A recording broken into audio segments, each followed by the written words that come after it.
जहाँ के देवसा से हम बात न कर सकें।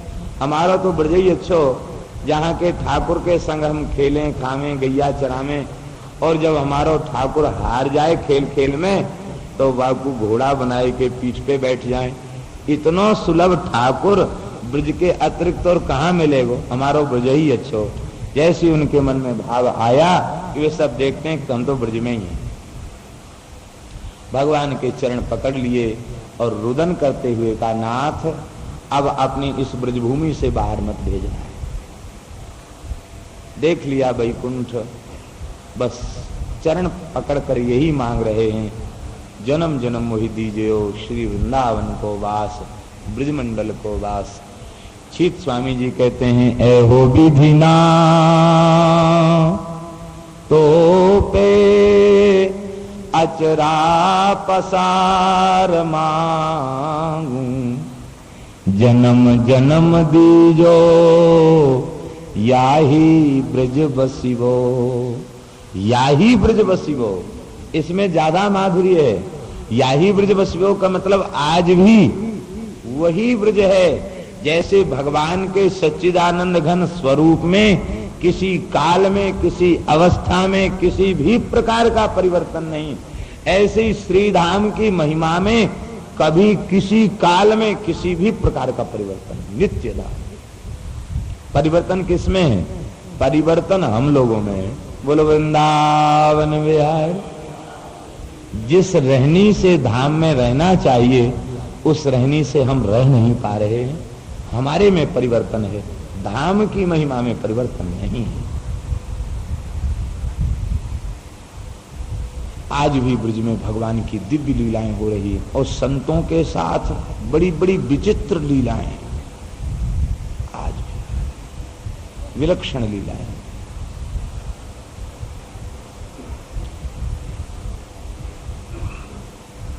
श्री वृंदावन बिहारी लाल की जय। वृंदावन के श्री भगवत रसिक जी महाराज, गुरुदेव ने कहा कि वृंदावन से चले जाओ। वे जाकर प्रयाग के निकट नैनी है, नैनी में श्री यमुना के तट पर विराजे। क्यों विराजे? बोले जहां तक श्री यमुना वहां तक ब्रज। तो यमुना तो यमुनोत्री से आई है, वहां तक ब्रज है? कहते नहीं, वृंदावन से जब यमुना चली है तो ब्रजरज का स्पर्श करते हुए चली है, तो यमुना की महिमा ब्रज में आने पर विशिष्ट बढ़ गई। तो वो रज लेकर जहां तक वे रज लेकर पहुंची वहां तक ब्रज है। इस भाव से वे यमुना के तट पर चलते चलते नैनी तक पहुंचे और उनकी धाम निष्ठा के उत्कट प्रभाव से वृंदावन की लताएं वहां प्रकट हो गई, पीलू डूंगर आदि प्रकट हो गए, मयूर प्रकट हो गए और कुंज प्रकट हो गई। ये है वृंदावन के रसिकों का प्रभाव। वे वहां पहुंचे। जब आपका शरीर छूटने का समय था उस समय त्रिदेव आए, साक्षात इंद्र आया। इंद्र ने कहा कि आप स्वर्ग पधारिए। आपने इंद्र से तो बात तक नहीं की। ब्रह्मा जी कहते थे ब्रह्मलोक चलो, शंकर जी कहते थे शिवलोक चलो, विष्णु भगवान कहते थे वैकुंठ चलो। सब लेने के लिए तैयार थे। ब्रह्मा विष्णु महेश इंद्र ये सब आ गए, महाराज हमारे यहाँ चलो, हमारे यहाँ चलो। आपने कहा हम तो वृंदावन के पक्षी हैं, वृंदावन में विहार करते हैं, हम अन्यत्र कहीं किसी लोक में नहीं जाते हैं। त्रिदेवों को लौटा दिया। आपने शरीर छोड़ा और बैठ करके श्री कुंज सिख हैं, वे शरीर छोड़ने के अनंतर किसी लोक में नहीं जाना चाहते, भावना ही नहीं रखते, बस इसी रज में मिल जाए। इसलिए निकुंज वास, निकुंज प्रवेश, व्रजरज प्राप्ति यही कहा जाता है। यही दिव्य गोलोक है, अतिरिक्त गोलोक नहीं। यही दिव्य धाम है, यही गोलोक है और यही सर्वश्रेष्ठ धाम है। इसमें ब्रजवासी विराजते हैं। भगवान ने श्री वृंदावन में विराजमान होकर के दिव्य लीला की। अब भगवान की दिव्य श्री रास लीला का स्मरण हम करते हैं। 2 बार भगवान नाम संकीर्तन करें, तत्पश्चात श्री महारास की लीला का स्मरण करेंगे। जय जय श्यामा जय जय श्याम, जय जय श्री वृंदावन धाम।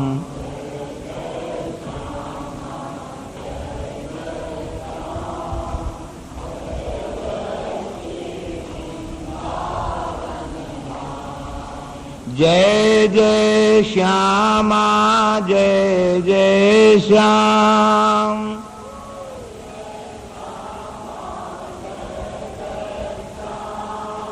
जय जय श्री वृंदावन धाम।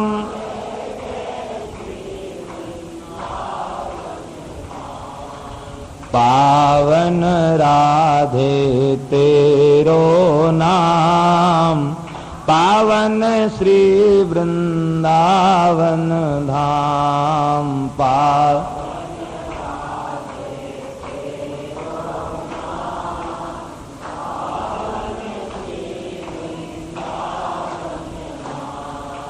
जय जय श्यामा जय जय श्याम,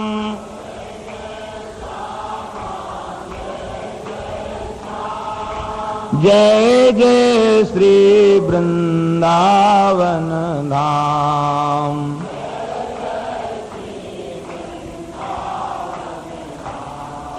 जय जय श्री वृंदावन धाम।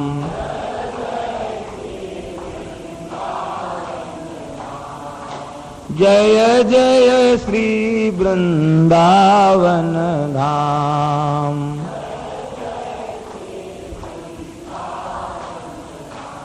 श्री वृंदावन बिहारी लाल की।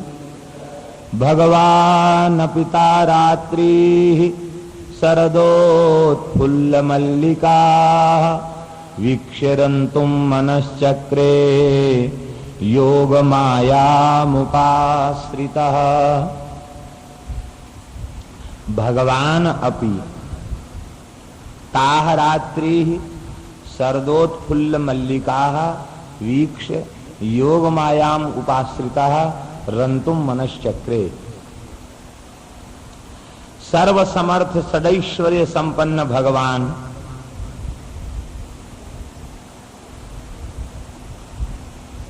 उन भगवान ने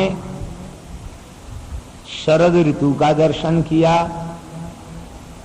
शरद ऋतु में खिले हुए लता पता द्रुम वेली इनके सुंदर पत्र पुष्प आदि का दर्शन किया। जूही चमेली मालती जूथिका आदि पुष्पों का दर्शन किया। तो वीक्ष रंतुम मनश्चक्रे, दर्शन करके रमण का रास का मन भगवान ने किया। कैसे किया? कहते योग मायाम उपाश्रिता। योग माया कौन है? कहते ये रासेश्वरी योग माया, ये साक्षात श्री जी हैं। योग मायाम श्री राधाम उपाश्रिता रंतुम मनश्चक्रे। श्री राधा रानी का आश्रय लेकर के महारास का संकल्प किया। श्री जी के अनुग्रह के बिना महारास संभव नहीं है। ये महारास को प्रकट करने वाली शक्ति श्री राधा रानी है। श्री राधा रानी की कृपा से महारास का संकल्प किया। देखिए वीक्ष, वीक्ष माने दृष्टवा। वृंदावन में भगवान के मन में रास का संकल्प कब प्रकट हुआ? कहते वृंदावनम वीक्ष, वृंदावन का दर्शन करके। यमुनाम वीक्ष, यमुना पुलिनम वीक्ष, और शरदोत्फुल्ल मल्लिका वीक्ष रंतुम मनश्चक्रे। इसका तात्पर्य है श्री जी का दर्शन करके, वृंदावन का दर्शन करके, वृंदावन की लता पता का दर्शन करके, यहाँ की दिव्य शोभा का दर्शन करके, श्री यमुना का दर्शन करके भगवान का हृदय भी इतना प्रेम से परिपूर्ण हो जाता है कि उनके भीतर रास की कामना प्रकट हो जाती है। मनश्चक्रे, मन किया, इसका मतलब है उनके पास मन नहीं था। वेद उनको अमना कहता है, क्योंकि मन जो है वो प्रकृति है।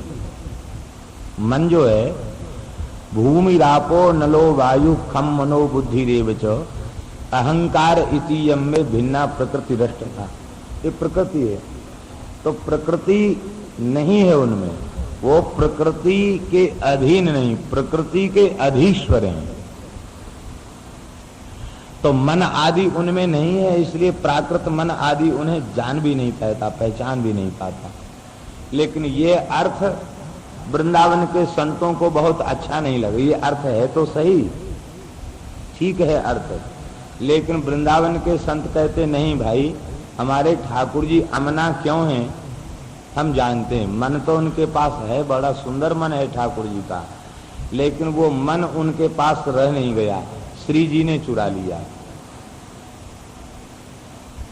उनका मन श्री जी के पास है, इसलिए योग मायाम श्री राधाम उपाश्रिता रंतुम मनश्चक्रे। श्री जी से प्रार्थना किया कि जय जय प्रभु, हे किशोरी जी, आप कृपा करके हमारा मन हमें प्रदान कर दे, याते हम रास लीला कर सकें। तो श्री जी ने मन दे दिया। इस भाव को श्री रहीम जी ने भी कहा है, और अपने संस्कृत के एक श्लोक में रहीम जी ने कहा है कि किम देय मस्ति भवते जगदीश्वराय रत्नाकरम तव ग्रह रत्नाकरस तव ग्रहम गृहिणी च पद्मा। रत्नाकर तो तुम्हारा घर है और गृहिणी का नाम है पद्मा, लक्ष्मी। तो किम देय मस्ति भवतो जगदीश्वराय, और फिर सारे जगत के स्वामी हैं, अर्थात जगत में जो कुछ है सब आपका है, तो आपको जगत की क्या वस्तु दें। अच्छा अच्छा, अब समझ में आया, आपके पास सब चीज है, कमी नहीं है, मन नहीं है आपके पास। तो ऐसा करो कि आभीर बामना हृतमान साय, आभीर बाम नयना जो श्री राधा रानी है, उन्होंने आपके मन का चित्त का अपहरण कर रखा है। तो इसलिए हे प्रभु, ये कृपया ग्रहण, कृपा करके इस चित्त को ही ले लीजिए, क्योंकि मन आपके पास नहीं है, वो हमारे पास मन है, संसार में लग रहा है, इस मन को आप ले लीजिए। और देखो, संसार को मन की जरूरत नहीं है, तन और धन की जरूरत है। यदि विश्वास न हो तो इसका अनुभव करके देख लेना। कोई गृहस्थ पुरुष वे अपने परिवार के सदस्यों को बुला के कह दे कि हमने 16 आना मन तुमको दे दिया, 16.25 आना दे दिया, पैसा न दे एक, और शरीर से कोई काम भी न करे, तो थोड़े दिन बाद घर में चाय पानी मिलना भी बंद हो जाएगा। कहे कि भाई ये मन हमको मत दो, ये जाके बिहारी जी को दे दो वृंदावन में, हमको तुम्हारे मन की जरूरत नहीं है, भागो घर से, घर में रहने की जरूरत नहीं है। और ठाकुर जी को केवल मन चाहिए। इसलिए शरीर संसार जो व्यवहार शरीर से चलता है वो संसार को दे दो, लेकिन मन जो है उसका समर्पण भगवान को करना चाहिए। योग मायाम उपास्यता तदोडुराजः ककुभक्तरैर्मुखं प्राच्या विलिम्पन् अरुणेन सन्तमयि सचर्षणीनामुदगाच्छुचो मृजन् प्रियः प्रियाया इव दीर्घदर्शनः। उडुराज नक्षत्रों के स्वामी चंद्रमा, शारदीय पूर्णिमा का चंद्रमा, वह पूर्व दिशा में उदित हो गए और अपनी किरणों से उसने पूर्व दिशा को लाल कर दिया। कैसे? बड़ा सुंदर उदाहरण दे रहे हैं, दृष्टांत दे रहे हैं। कहते हैं प्रियः प्रियाया इव दीर्घदर्शनः। जैसे कोई पतिव्रता पतिप्राणा नारी हो और उसका पति बाहर चला गया हो और वह निरंतर अपने पति का ध्यान और चिंतन करती रहे, और लौटकर जब उसका पति आवे तो अपनी प्रियतमा की विह्वल अवस्था को देख करके उसके हृदय में बड़ा प्रेम जगे और वो अपनी प्रिया को खुश करने के लिए केसर और कुमकुम से उसके मुंह को होली खिला दे, उसके मुंह पर केसर और कुमकुम का लेप करके लाल कर दे। ऐसे ही लगता था। ये पूर्व दिशा तो नायिका है और नायक चंद्रमा है। आज इस चंद्र रूपी नायक के आगमन की प्रतीक्षा पूर्व दिशा को अनंत काल से थी। सावन में शरद पूर्णिमा आवेगी और कब चंद्र रूपी नायक का उदय होगा और चंद्र किरण मयूख मंडल में श्री श्याम सुंदर श्यामा जी के साथ अनंत ब्रज गोपियों के साथ कब महाराज करेंगे। इस दिव्य सौभाग्य की प्रतीक्षा उस पूर्व दिशा रूपी नायिका को थी। आज चंद्र रूपी नायक ने दिशा के मुख को लाल कर अभिलाषा को मानो पूर्ण कर दिया। दृष्ट्वा कुमुदबन्तमखंड मंडलम रमाननाभं नवकुंकुमारुणं वनं च तत्कोमलगोभिरञ्जितं जगौ कलम्बामदृशां मनोहरम्। अखंड मंडलम कुमुदवंतम चंद्रमशम दृष्ट्वा, अखंड मंडल वाले चंद्रमा का दर्शन करके वो चंद्रमा कैसा था? कहते रमाननाभम, रमा के समान उसके आनन की आभा थी। ऐसे नवकुंकुमारुण चंद्रमा का दर्शन करके, श्री यमुना जी के पुलिन का दर्शन करके, जिसमें करोड़ों करोड़ों चंद्रमाओं का चूर्ण बना के बिछा दिया हो, ऐसी रज चमक रही थी श्री यमुना पुलिन की। उसका दर्शन करके भगवान ने मनोहरम वामदृशाम कलम जगऊ, गोपियों को चित्त को चुराने वाला गीत गाया। भगवान ने वेणु वादन किया। देखिए यहाँ चंद्रमा का विशेषण है अखंड मंडल। अखंड मंडल का तात्पर्य घटने बढ़ने वाला चंद्रमा नहीं है, पूर्ण चंद्रमा है। और दूसरा विशेषण है रमाननाभम। रमा शब्द का अर्थ यहाँ श्री राधा है, क्योंकि हम पहले निवेदन कर चुके हैं कि रमा शब्द जो है वह निर्विशेष शब्द है और रमा शब्द का अर्थ इतना ही होता जो रमण करे, उसे रमा कहते हैं। रमते रामेण साकम रमा सीता, रमते विष्णुना साकम रमा लक्ष्मी और रमते कृष्णेन साकम रमा राधा। तो रमाननाभम का अर्थ श्री राधा के मुख चंद्र का दर्शन करके जिस प्रकार का आनंदोल्लास आह्लाद श्याम सुंदर के हृदय में प्रकट होता है, वैसा ही आह्लाद आज चंद्रमा का दर्शन करके हो रहा था। श्री जी के मुख चंद्र का दर्शन करने से जैसा आह्लाद होता है, वैसा आह्लाद आज चंद्रमा का दर्शन करके हो रहा था। इसका तात्पर्य है वो चंद्रमा प्राकृत जगत का चंद्रमा नहीं था, वो श्री जी की नखमणि चंद्रिका से प्रकट चंद्रमा था। तो श्री जी की कांति उसमें दिखाई पड़ रही थी, इसलिए उसमें आह्लाद तत्व विशेष था और श्री कृष्ण के हृदय में महारास का संकल्प प्रकट हुआ।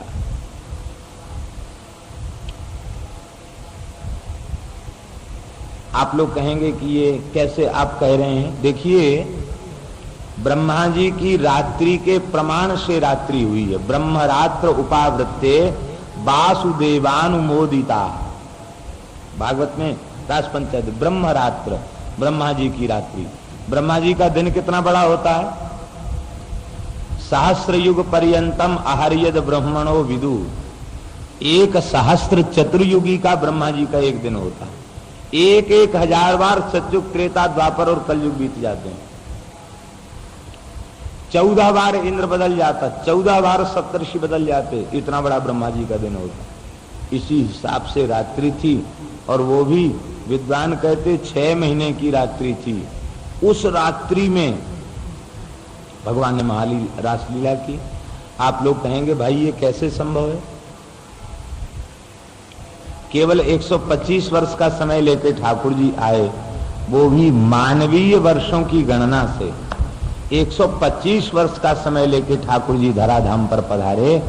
फिर आप कैसे देंगे, कैसे कह रहे हैं कि इतना समय लग गया? इसी का समाधान है योग मायाम उपासिका। योग माया का आश्रय लेकर लीला कर रहे हैं। तो जब इंद्र 14 बार बदल जाता है तो इंद्र का जितना मंत्रिमंडल है वो क्या रह जाएगा? वो भी बदल जाता है। तो सूर्य चंद्र भी बदल जाते हैं। तो जो चंद्रमा इतना बदलने वाला है, वह चंद्रमा 6 महीने की रात्रि तक कैसे टिक सकता है? इसलिए वह दिव्य वृंदावन प्राकृत जगत से, प्रकृति मंडल से परे वह विलक्षण वृंदावन, और प्रकृति मंडल से परे वहां लीलाएं हो रही हैं। योग योगेश्वर भगवान श्री कृष्ण अपनी आत्मभूता भृंगांगनाओं के साथ जहां महारासक क्रीड़ा करने के लिए विराजमान हैं, वहां प्राकृत चंद्र नहीं है, वह रास का दिव्य चंद्र श्री जी की नखमणि चंद्रिका से प्रादुर्भूत चंद्रमा है।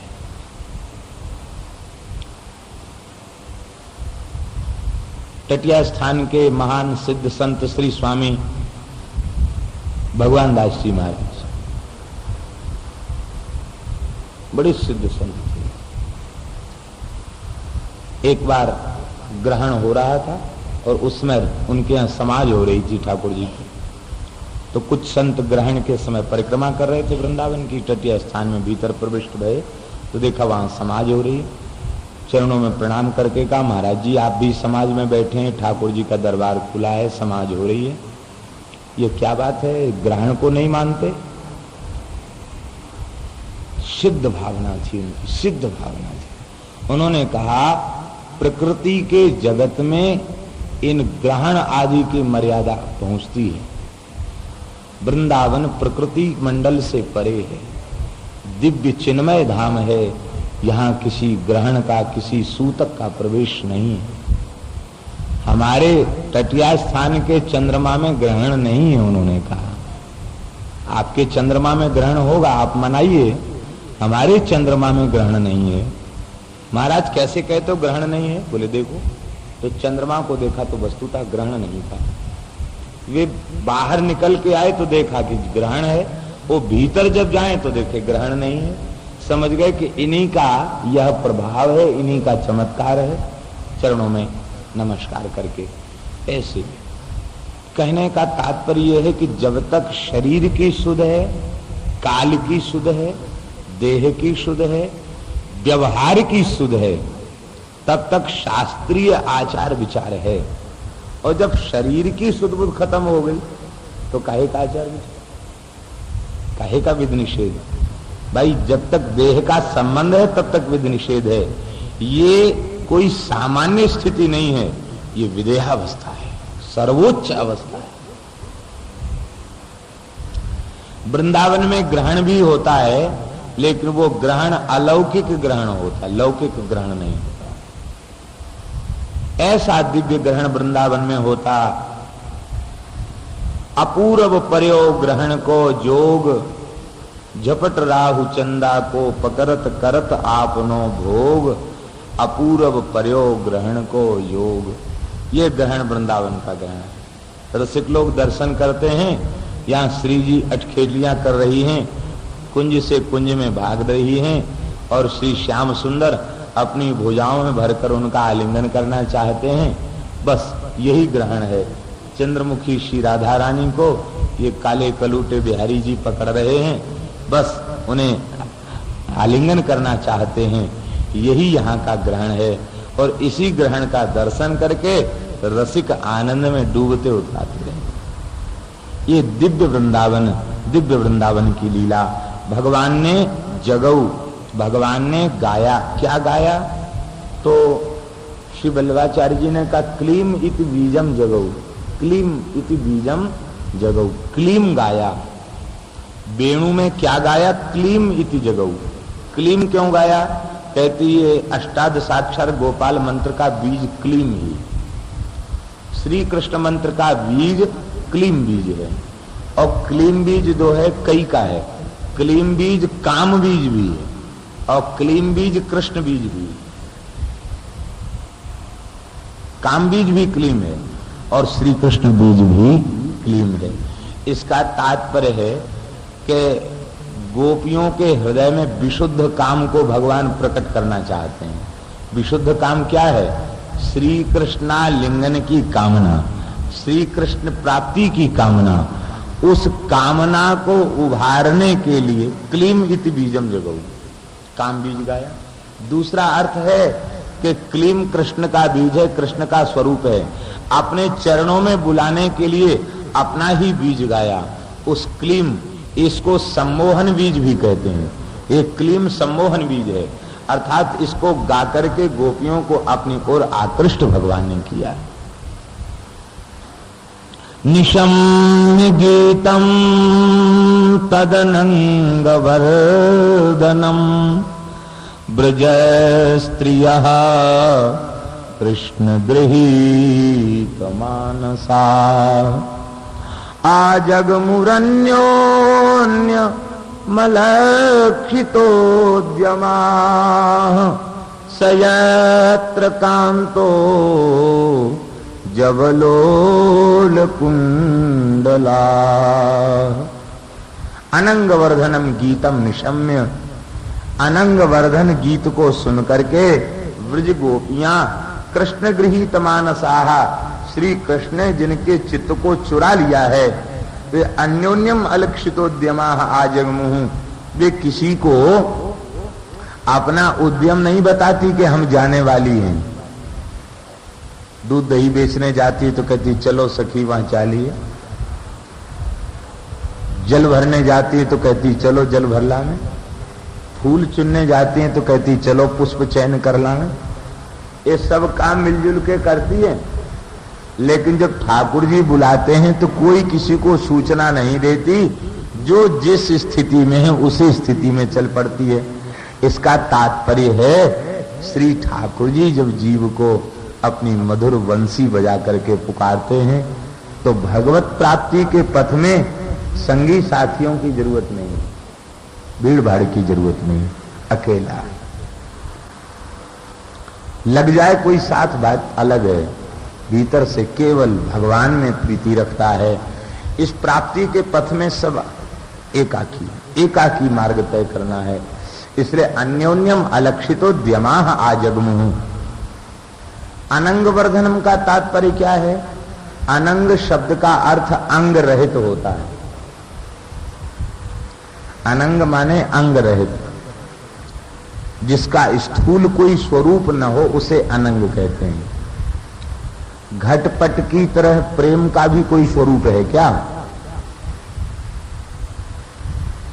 घटपट मठ आदि की तरह, संसार की वस्तुओं की तरह क्या प्रेम का भी कोई स्वरूप है? प्रेम का कोई स्वरूप नहीं है। इसलिए प्रेम शब्द, यहां अनंग शब्द का अर्थ है प्रेम। श्री कृष्ण प्रेम को बढ़ाने वाला वेणुनाद सुना। प्रेम तो प्रेमी के व्यवहार से अभिव्यक्त होता है, उसका कोई स्थूल रूप नहीं दिखाई पड़ता। और अनंग अंगहीन होकर के भी शरीर में व्याप्त हो जाता है, उसका भी कोई स्थूल स्वरूप नहीं दिखाई पड़ता। कामी की चेष्टा से काम व्यक्त होता है, लेकिन ये काम व्याप्त होता तो जरूर है, लेकिन एक क्षण के लिए व्याप्त होता है। और प्रेम एक क्षण के लिए व्याप्त नहीं होता, व्याप्त होने के बाद इस प्रेम का नशा कभी उतरता नहीं है। इसलिए वस्तुतः ये जो अनंग काम रूपी वैषयिक जो काम है, ये वैषयिक काम वास्तव में अनंग नहीं, इसमें उतनी शक्ति नहीं। अनंत अनंत शक्ति संपन्न काम श्री कृष्ण प्राप्ति रूप काम है, प्रेम रूप उत्कट प्रेम रूप काम है, भगवत दर्शन की कामना जन्य काम है। यह काम जब प्रकट होता है, यह प्रेम जब प्रकट होता है तो कभी उसका नशा उतरता नहीं। श्री मलुकदास जी महाराज ने अपने एक पद में कहा है, वाणी में कहा है, प्रेम प्याला पीवते बिछुरे सब साथी, 8 प्रहर झूमत रहूं यों मदमाता हाथी, मदमत्त हाथी की तरह मैं 8 प्रहर झूमता रहता हूं। एक बार प्रेम का प्याला पीने के बाद इसका नशा उतरता ही नहीं। 8 प्रहर झूमत रहूं ज्यों मदमाता हाथी। कहती है प्रेम तुम्हारे भीतर आ कैसे गया? तो एक जगह मलुक जी कहते हैं, मलुकदास जी कहते हैं कि साधो मैं हिरनी हूं, मैं तो हिरनी हूं। ये रस का भाव है। मैं हिरनी हूं और गुरुजी अहेरी हैं, शिकारी हैं। मैं हिरनी हूं और गुरुजी शिकारी हैं। शिकारी क्या करता है? तान बजाता है, तान बजा के हिरनी को स्तब्ध कर लेता है। भगवान नाम की तान सुनाकर मुझ हिरनी को गुरु सदगुरु रूपी शिकारी ने नाम की तान सुना करके हमको स्थिर कर दिया। और जैसी में स्थिर हो गई तो मार्यो प्रेम को बाण, ऐसा कस करके छाती में प्रेम का बाण मारा कि बस मैं घायल हो गई और मैं झूमने लग गई। न जाने कितना विष से बुझा हुआ बाण था कि वो नशा रोम रोम में व्याप्त हो गया। अब मैं अपनी सुध बुध खो बैठी हूं। इसी भाव को मीरा जी ने कहा, घायल जो घूम खड़ी मारी व्यथा न बूझे को।